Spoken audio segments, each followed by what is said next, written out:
Welcome in, everybody. Let's see if I can get through this video. I'm babysitting. My grandkids are home. My grandsons are home from daycare. They both are sick with a cough and a cold. So it's Wednesday, April 8th, 9:36 a.m. Excuse the noise in the background. I'm going to do the best I can to get through this video. Yesterday, I did a video, if you missed it, on my theory about how a family member might be looking to show Nancy as deceased in order to claim an inheritance or estates or a home. And I get a lot of you said, hey, I don't think that would be possible. So I thought I would research the Pima County state, the laws in Arizona. You're going to be a little surprised. Let's read them. Okay, so I asked about my theory about the Nancy Guthrie case, whether or not I'm curious if the second ransom note was intended to convey Nancy's death to Savannah Guthrie. She references her statement post that note as, I understand it was inferred. Everybody thought that she was deceased. Nancy, I didn't think at the time, I definitely do not believe she was deceased at the time. But I thought perhaps that was in an effort to claim something from her estate by showing she was deceased in that second ransom note, if you will. And like I said, some of you commented you didn't think it was going to be possible. So here's what I researched, or here's what chat came up with, AI came up with. In Arizona, legal proceedings regarding an estate when a body is missing are primarily governed by Arizona revived statute 141107, which outlines the standards for establishment of presumption of death. I don't know why, we'll go to those later maybe, Arizona, why it was revised, but let's just get through this first. The legal process for estates with a missing body. Arizona law provides two primary paths to settle an estate when a person has disappeared but no body has been found. Establishment by clear and convincing evidence in the absence of a 5-year waiting period. So in other words, it's traditional that I'll go to point 2 where you wait a 5-year continuance absence. If evidence is not clear and convincing, an individual who is absent for a continuous period of 5 years and it has not been heard from by those who would normally hear from, like family, is therefore presumed to be dead or deceased. While some states use a 7-year standard, Arizona statute specifically applies after 5 years of unexplained absence. Estate administration, once a court issues a formal declaration of death, a death certificate can be generated. This allows the family to begin probate, appoint a personal representative, and distribute assets according to a will or state law. Now, if they want to forego that 5-year absence, they could with clear and convincing evidence. So in the absence of a 5-year waiting period, a court can declare a person dead if there is clear and convincing evidence that the individual is deceased. This often involves proving that the person was exposed to, hang on,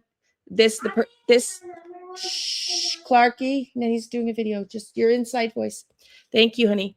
This often involves proving the person was exposed to a specific peril or that their disappearance is entirely unexplainable given their habits. Around the context of the Nancy Guthrie case, the case involves several complexities that directly impact these legal and investigative theories. Ransom notes. As of April 2026, the investigation has seen a surge in conflicting messages. TMC recently received 2 notes from a repeat sender, one claiming Nancy is deceased and offering her location for 1 Bitcoin or half a Bitcoin first and then retrieve her body later in the other half. And the other was claiming that she had been seen alive at one point. Just want to clarify because I think there's a misunderstanding. I think the latest letter is saying this person saw her alive. She's no longer alive. I just want to be clear. That's my understanding of those letters.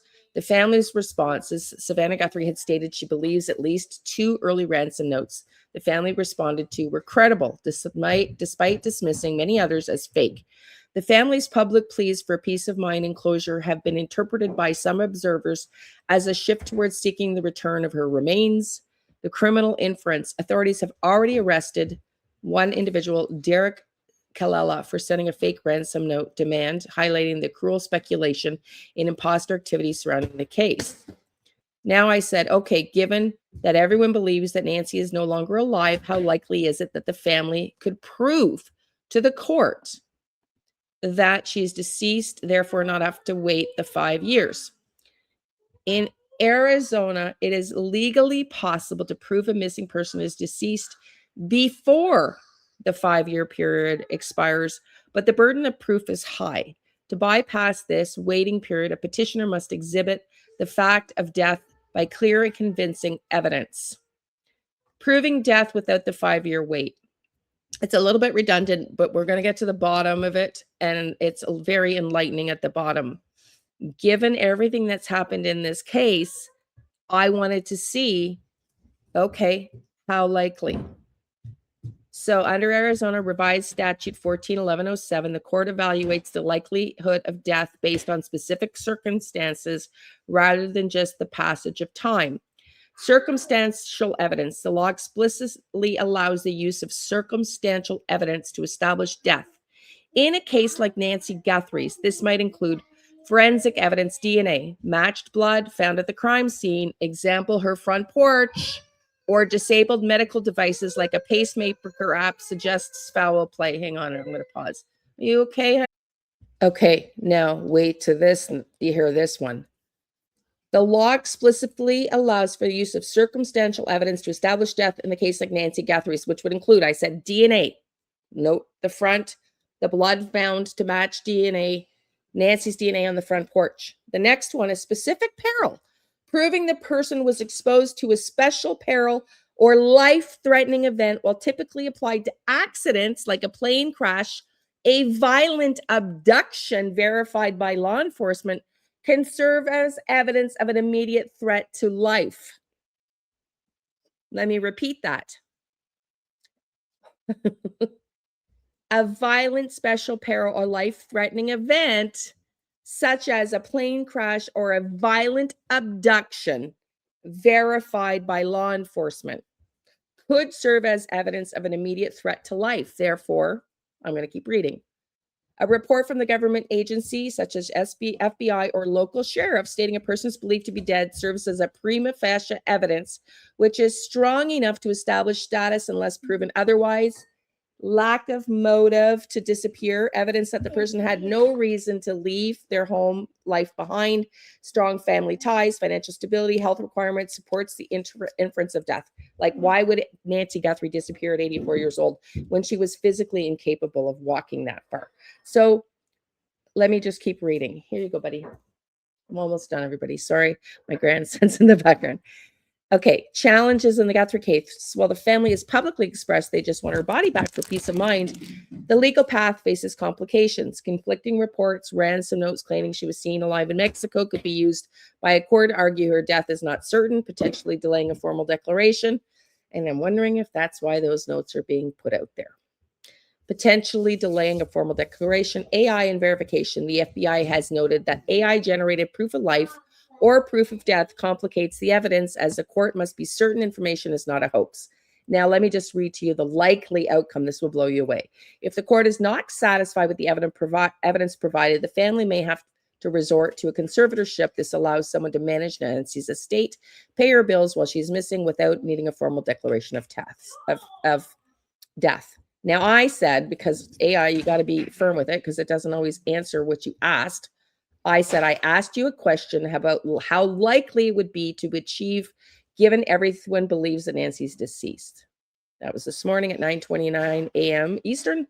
And the answer, under current Arizona law and the specific circumstances of the Nancy Guthrie case as of April 2026, achieving a judicial declaration of death without waiting 5 years is possible but legally challenging.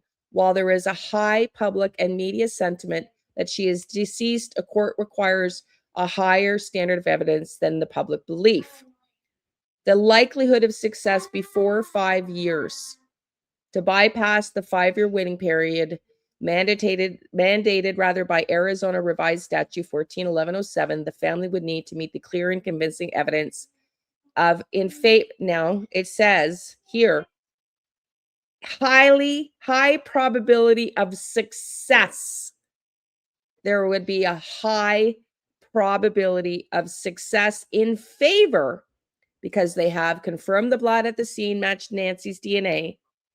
The specific peril, the FBI recovered the doorbell footage showing an armed masked intruder at her home in Arizona, proving a person with a specific peril at the time of disappearance is a primary way to establish death early. Health dependency. Nancy at 84 was highly dependent on her daily heart medication that was left behind. Experts suggest that she could not likely survive more than a few days without it, making her death highly probable in a legal sense.